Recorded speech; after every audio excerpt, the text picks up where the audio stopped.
Gênesis capítulo 1. No princípio Deus criou os céus e a terra. Ora, a terra mostrava-se sem forma e vazia, e havia escuridão sobre a superfície da água de profundeza. E a força ativa de Deus movia-se por cima da superfície das águas. E Deus passou a dizer: venha haver luz. Então veio haver luz. Depois Deus viu que a luz era boa, e Deus fez separação entre a luz e a escuridão.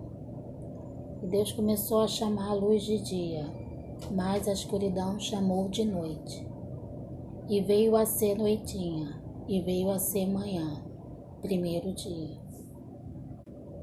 E Deus prosseguiu dizendo: venha haver uma expansão entre as águas, e ocorra uma separação entre as águas e águas. Deus passou então a fazer a expansão e a fazer separação entre as águas que haviam de ficar debaixo da expansão e as águas que haviam de ficar por cima da expansão. E assim se deu. E Deus começou a chamar a expansão de céu, e veio a ser noitinha, e veio a ser manhã, segundo dia. E Deus prosseguiu dizendo: ajunte-se as águas debaixo dos céus, num só lugar, e apareça a terra seca. E assim se deu. E Deus começou a chamar a terra seca de terra, mas o ajuntamento de águas chamou de mares. Ademais, Deus viu que era bom. E Deus prosseguiu, dizendo: faça a terra brotar relva, vegetação que semente, árvores frutíferas que deem fruto segundo as suas espécies, cuja semente esteja nela sobre a terra. E assim se deu. E a terra começou a produzir relva, vegetação que dava semente segundo a sua espécie, e árvores que davam fruto, cuja semente estava nele segundo a sua espécie. Deus viu que era bom. E veio a ser noitinha, e veio a ser manhã, terceiro dia. E Deus prosseguiu dizendo: venha haver luzeiros na expansão dos céus para fazerem separação entre dia e a noite.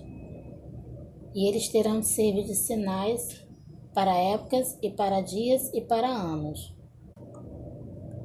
E terão de servir de luzeiros na expansão dos céus, para iluminarem a terra.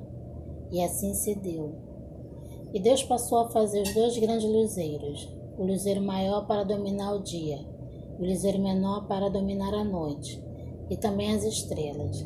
Assim, Deus os pôs na expansão dos céus para iluminarem a terra, e para dominarem de dia e de noite, e para fazer separação entre a luz e a escuridão.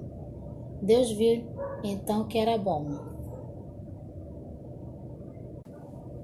E veio a ser noitinha, e veio a ser manhã, quarto dia.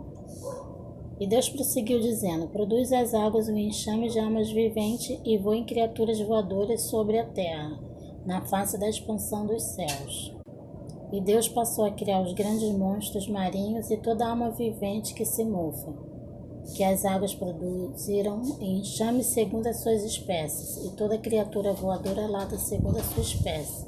Deus pôde ver que era bom.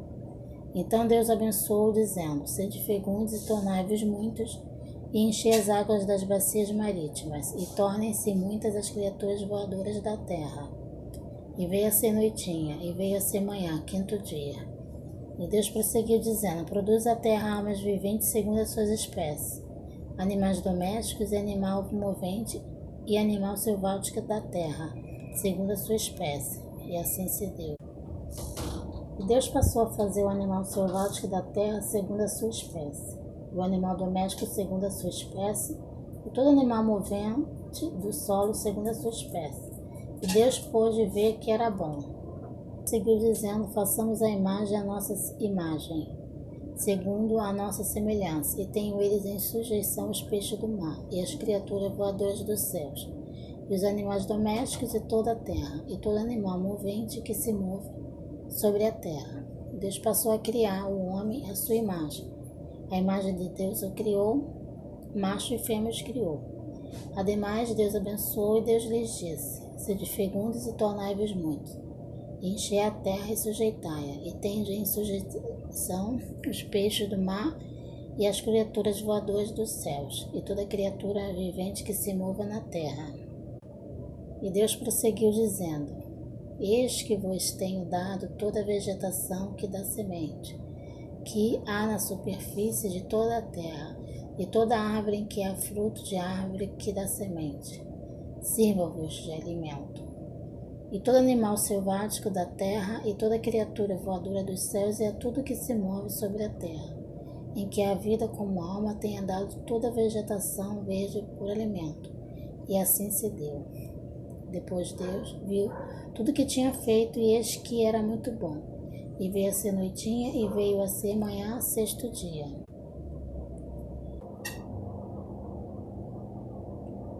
Gênesis capítulo 2. Assim foram acabados os céus e a terra e todo o seu exército. E ao sétimo dia Deus havia acabado sua obra que fizera, e passou a repousar no sétimo dia de toda a sua obra que fizera. E Deus passou a abençoar o sétimo dia, a fazer o sagrado, porque nele tem repousado de toda a sua obra que Deus criara com o objetivo de fazer. Esta é uma história dos céus e da terra no tempo em que foram criados, no dia em que Deus fez a terra e o céu. Ora, não havia ainda nenhum arbusto no campo na terra, e não brotara ainda nenhuma vegetação no campo, porque Deus não fizera chover sobre a terra, e não havia homem para lavrar o solo. Mas uma neblina subia da terra e regava toda a superfície do solo. E Deus passou a formar o homem do pó do solo e a soprar nas suas narinas o fôlego da vida. E o homem veio a ser uma alma vivente. Além disso, Deus plantou no jardim do Éden, do lado do Oriente, e ali pôs o homem que havia formado. Deus fez assim brotar do solo toda árvore de aspecto desejável e boa para alimento, e também a árvore da vida no meio do jardim, e a árvore do conhecimento do que é bom e do que é mau. Ora, viu um rio saindo do Éden para regar o jardim, e dali começava a dividir-se e tornou-se como que 4 cabeceiras. O nome do primeiro rio é Pison. É aquele que circunda toda a terra de ave lá onde há ouro. E o ouro daquela terra é bom. Ali é também o bidélio e a pedra de oníris. O nome do segundo rio é Gion. É aquele que circunda toda a terra de Cães. E o nome do terceiro rio é Idekel. É aquele que vai para o leste da Síria. E o quarto rio é o Eufrates. E Deus passou a tomar o homem e a estabelecê-lo no jardim do Éden, para que cultivasse e tomasse conta dele. E Deus deu também esta ordem ao homem: de toda a árvore do jardim pode comer à vontade, mas quanto à árvore do conhecimento do que é bom e do que é mau, não deves comer dela, porque no dia que dela comeres, positivamente morrerás. E Deus prosseguiu dizendo: não é bom que o homem continue só. Vou fazer-lhe uma ajudadora como um complemento dele. Ora, Deus estava formando do solo todo animal selvático, do campo e toda criatura voadora dos céus. E ele começou a trazê-los ao homem para ver como chamaria cada um deles. E o homem chamava cada alma vivente, este era seu nome. O homem deu assim nomes a todos os animais domésticos e às criaturas voadoras dos céus, e a todo animal selvático do campo, mas para o homem não se achava nenhuma ajudadora como complemento dele. Por isso Deus fez cair um profundo sono sobre o homem. Enquanto ele dormia, tirou-lhe uma das costelas e fechou então a carne sobre o seu lugar. E da costela que havia tirado do homem, Deus passou a construir uma mulher e a trazer ao homem. O homem disse então: esta, por fim, é osso dos meus ossos, é carne da minha carne. Esta será chamada mulher, porque do homem foi esta tomada. Por isso é que o homem deixará seu pai e sua mãe, e tem se apegar à sua esposa, e eles têm de se tornar-se uma só carne. E ambos continuavam nus, o homem e a sua esposa. Contudo, não se envergonhavam.